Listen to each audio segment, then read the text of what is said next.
இது மகிமை நேரம். மகிமை டிவி நேயர்களுக்கு அன்பின் வாழ்த்துக்கள். மகிமை நேர நிகழ்ச்சியின் வாயிலாக உங்களை சந்திப்பதிலே மிகுந்த மகிழ்ச்சி அடைகிறேன்.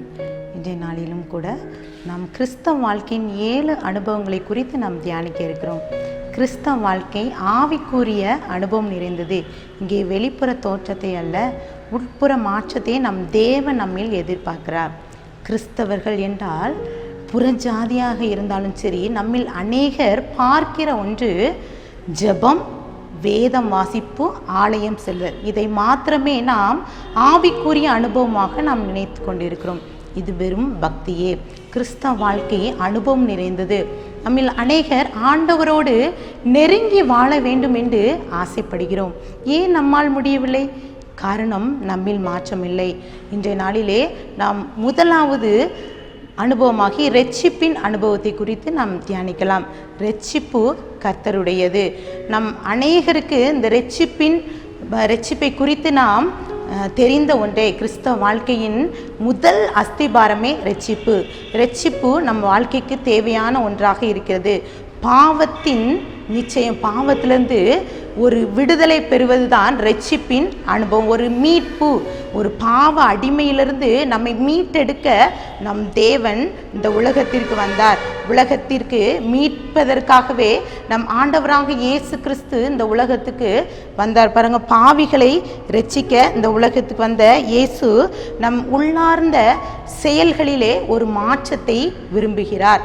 நம் ஆண்டவராக இயேசு கிறிஸ்து நம் உலகத்திலே நம்மளுடைய கிறிஸ்தவர்களாகிய நம்மளுடைய வாழ்க்கையிலே பிரதிபலிக்க, நம்மளுடைய வந்த நோக்கத்தை நிறைவேற்றுவதற்காக நம்மை அழைக்கிறார். வேதாகமம் நமக்கு கற்றுத்தருகிறது. கிறிஸ்தவ வாழ்க்கையிலே அனுபவம் நமக்கு மிக முக்கியமாக இருக்கிறது. ஆதி அப்போஸ்தலர் காலத்திலே சபைகளிலே ஒரு இரட்சிக்கப்பட்டவர்களைத்தான் கிறிஸ்தவர்களை சபைகளிலே சேர்த்து வந்தார்களாம். நம்மளுடைய ஆவிக்குரிய வாழ்க்கை ஒரு அனுபவம் நிறைந்த வாழ்க்கையாக வாழ வேண்டும் என்றால் முதலாவது இந்த இரட்சிப்பின் அனுபவம் நமக்கு தேவை. வேதாகமத்திலே அநேகர் இந்த இரட்சிப்பின் அனுபவத்தை பல சூழ்நிலைகளே பெற்றிருக்கிறார்கள். இங்கே பார்த்தீங்கன்னா வேதாகமத்திலே முதலாவது யோனா என்ற தேவ மனிதன் எப்படி இந்த இரட்சிப்பின் அனுபவத்தை பெற்றுக்கொண்டான் என்று பார்க்கலாம். யோனா 2ஆம் அதிகாரம் 9 நானோ வெண்ணில் துதியின் சத்தத்தோடே உமக்கு பலியிடுவேன், நான் பண்ணின பொருத்தனையை செலுத்துவேன், இரட்சிப்பு கர்த்தருடையது என்றான். இப்போ யோனா தீர்க்கதரிசி, அவனுடைய அழைப்பு, அவன் செல்ல வேண்டிய இடம் வேறு, அவன் சென்ற இடம் வேறு. அவன் மீனின் வயிற்றுக்குள்ளே அவன் இரட்சிப்பை பெற்றுக்கொள்கிறான். அவன் பாதாளத்தின் மட்டம் வரை சென்று உணர்வடைகிறான். நான் ஒரு பாவி, நான் இந்த பாவத்திலிருந்து ஒரு விடுதலை பெற வேண்டும் எப்படின்னு சொல்லி அவன் கதறி அழுகிறான். பாருங்கள், யோனா 2:7 பார்த்தீங்க, என் ஆத்துமா என்னில் தோய்ந்து போகையில் கர்த்தரை நினைத்தேன் என்று சொல்லி அந்த யோனா தீர்க்கதரிசி கதறி அழுகிறான். பாருங்க, அவனுடைய இரட்சிப்பின் அனுபவம் எப்படி இருக்கிறது பார்த்தீங்கன்னா, அவனுடைய வாழ்க்கையிலே அவன் நினைவுக்கு போனோம், ஆனால் அவன் அதை விட்டுட்டு அவன் போகிறான். அப்படி அவன் சுற்றி அந்த கடலிலே அவனை தூக்கி போடும்போது மாத்திரமே அவன் ஒரு உணர்வை பெற்றுக்கொள்கிறான், இரட்சிப்பின் அனுபவத்தை பெற்றுக்கொள்கிறான். இரண்டாவது ஒரு தேவ மனிதனை முன்வைக்க விரும்புகிறேன். யோபு என்ற ஒரு தேவ மனிதன். பாருங்க, அவனுடைய இரட்சிப்பு எப்படி இருக்கிறது பாருங்க. யோபு அவரே என் இரட்சிப்பு, மாயக்காரனோ அவர் சந்தியில் சேரான் என்று சொல்லி யோபு 13:16 வாசிக்கிறோம். பாருங்க, உத்தமனும் சன்மார்க்கனும் தேவனுக்கு பயந்தவனுமாய் இருக்கிற அந்த யோபு என்ற வாழ்க்கையிலே முழுமையாக அவன் தன்னுடைய எல்லா காரியத்தையும் ஆண்டவருக்காக போராடி எல்லா காரியத்தையும் முன்னிருக்கிறான். ஆண்டவருக்காக எல்லா காரியங்களும் செய்கிறான். பொல்லாப்புக்கு விளங்கின அந்த தேவ மனிதன் அவனுடைய வாழ்க்கையிலே ஒரே நாளிலே எல்லாத்தையும் இழந்து விடுகிறான். அவன் இரட்சிப்பின் அனுபவத்தை பெற்றுக்கொண்ட அந்த தேவ மனிதன் என்ன செய்கிறான்? ஒரு உணர்வை அடைகிறான்.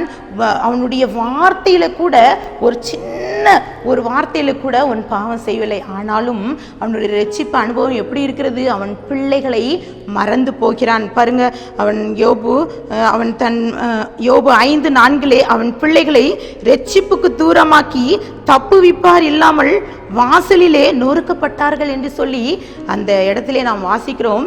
பாருங்க, அவன் தப்புவிப்பார் எதிர்பார் இல்லாமல் யோபு அவனுடைய வாழ்க்கையிலே ரட்சிப்பின் அனுபவத்தை பெற்றுக்கொள்கிறான்.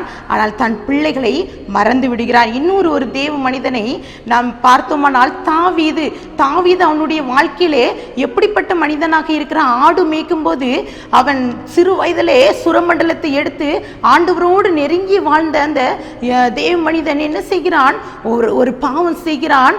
அவன் பட்சேபாளை அவன் இச்சிக்கிறான். அவனுடைய உரியாவின் மனைவியை எடுத்துக்கொள்கிறான். அது மாத்திரம் தன் பாவத்தை மறைக்கிறான், யாருக்குமே தெரியாது என்று சொல்லி அந்த பாவத்தை மறைத்து விட்டு அப்படியே இருக்கிறான். நாத்தான் தீர்க்கதரிசி வந்து அவனோடு சொல்லும்போது எச்சரிக்கும் போது தான் உணர்வடைகிறான். பாருங்கள், சங்கீதம் 119:81 உம்முடைய ரட்சிப்புக்கு என் ஆத்துமா தவிக்கிறது, உம்முடைய வசனத்துக்கு காத்திருக்கிறேன் என்று சொல்லி அவன் கதறி அழுகிறான். அவன் பாவத்தை உணர்கிறான். பாருங்க, அது மாத்திரமல்ல, மேற்குக்கும் கிழக்கிற்கும் எவ்வளவு தூரமோ அவ்வளவு தூரமாக என்னுடைய பாவத்தை மன்னிக்கிற தேவன் என்று சொல்லி அவன் ஒப்பு கொடுக்கிறான்.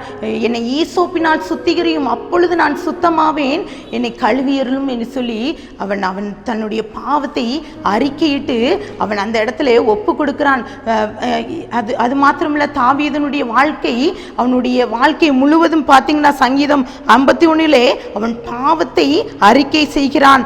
அவன் அடக்கி வைத்த மாத்திரம் அவன் தன்னுடைய கதறுகிறதுனாலே அவன் நித்தம் தன்னுடைய ஒவ்வொரு செயல்களிலும் தன் பாவத்தை உணர்வடைகிறான். அவன் ரட்சிப்பின் அனுபவத்தை மறுபடியுமாக பெற்றுக்கொள்கிறான். இன்னொரு தேவ மனிதனை பார்க்கலாம், சிறைச்சாலைக்காரன். பாருங்க, பவுலும் சீலாவும் சிறைச்சாலையிலே அடைக்கப்பட்டு இருக்கிறார்கள். அங்கே எங்க நடக்கிற ஸ்துதியின் சத்தம் எழும்புகிறது. இங்கே சிறைச்சாலை கதவுகள் எல்லாம் அஸ்திவாரெல்லாம் அசைவிடுது.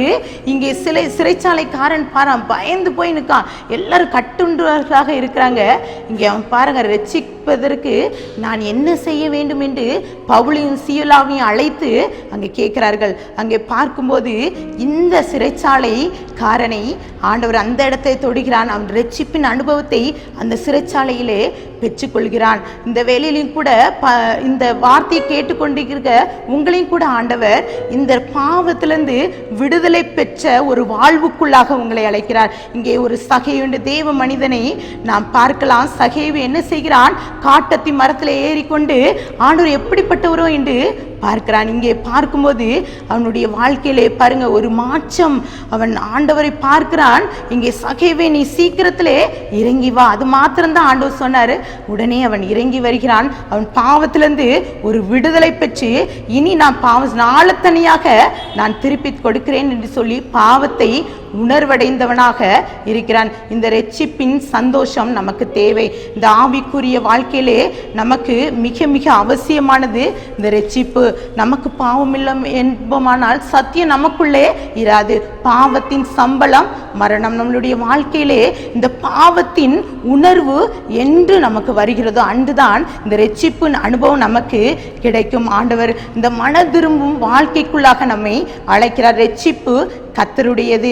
பல சூழ்நிலையிலே பல தேவ மனிதர்கள் இந்த ரட்சிப்பின் அனுபவத்தை அவர்கள் பெற்றுக்கொண்டார்கள். அதே போலத்தான் இந்த ஆவிக்குரிய அனுபவத்திலே முதல் அனுபவமான இந்த ரட்சிப்பின் அனுபவம் நமக்கு தேவை. ஒருவேளை அந்த நம்ம கைகளில் இருக்கிற செல்போனாக இருந்தாலும் சரி, எந்த காரியமாக இருந்தாலும் சரி, நம்மளுடைய வாழ்க்கை எப்படி இருக்கிறது, நம்மளுடைய பாவம் நம்மளுடைய வாழ்க்கையிலே நாம் எப்படி என்ன செய்து கொண்டிருக்கிறோம், பாவ கரையிலிருந்து நாம் விடுதலை பெற வேண்டும். பாருங்க, ஆண்டவர் நம்மை எச்சரிக்கிறார். பாவத்தின் காரியங்கள் நம்மை விட்டு அகன்றி ஆண்டவருக்காக வாழ்கின்ற வாழ்க்கைக்கு நம்மை நாம் ஒப்பு கொடுக்க வேண்டும். ஆண்டவர் உங்களையும் அழைக்கிறார். சகேவு இறங்கி வந்தது போல ஆண்டவர் இந்த பாவம் ஒருவேளை மறைமுகமாக யாருக்கும் தெரியாது, கணவருக்கு தெரியாது, ஒருவேளை மனைவிக்கு தெரியாம இருக்கலாம், செல்போன்ல மறைமுகமான பாவம் செய்து கொண்டிருக்கலாம். ஆண்டவர் இன்னைக்கு உங்களை அழைக்கிறார். இந்த பாவத்திலிருந்து விடுதலை பெற்ற வாழ்வு எனக்கு வேண்டும் என்று சொல்லி ஆண்டவர் நோக்கி கேட்கலாமா? இந்த முதல் அனுபவம் நமக்கு மிக மிக அவசியமாக இருக்கிறது. ஆண்டவரை நோக்கி பாருங்க. கண்களை மூடி ஒரு நிமிடம் ஜெபிக்கலாம். அன்பின் பிதாவை உம்மை ஸ்தோத்திரிக்கிறோம். தன் பாவங்களை மறைக்கிறவன் வாழ்வடைய மாட்டான், அவர்களை அறிக்கை செய்து விட்டு விடுகிறவனோ இரக்கம் பெறுவான் வார்த்தையின்படி இந்த வேளையிலும் கூட எங்களுடைய வாழ்க்கையிலே மறைமுகமாக ஏதோ ஒரு பாவத்தை நாங்கள் செய்து கொண்டிருக்கலாம். அதிலிருந்து நாங்கள் விட்டு விட்டு வெளியேறி உம்முடைய இரத்தத்தால் நாங்கள் கழுவி சுத்திகரிக்கிற வாழ்வுக்குள்ளாக நாங்கள் கடந்து வர நீங்கள் கிருபை தாங்க. எல்லாமே நம்முடைய கரத்திலே கொடுக்குறோம், தாழ்த்திக்கிற மீட்பர் மூலம் கேட்கிற பிதாவே, ஆமேன்.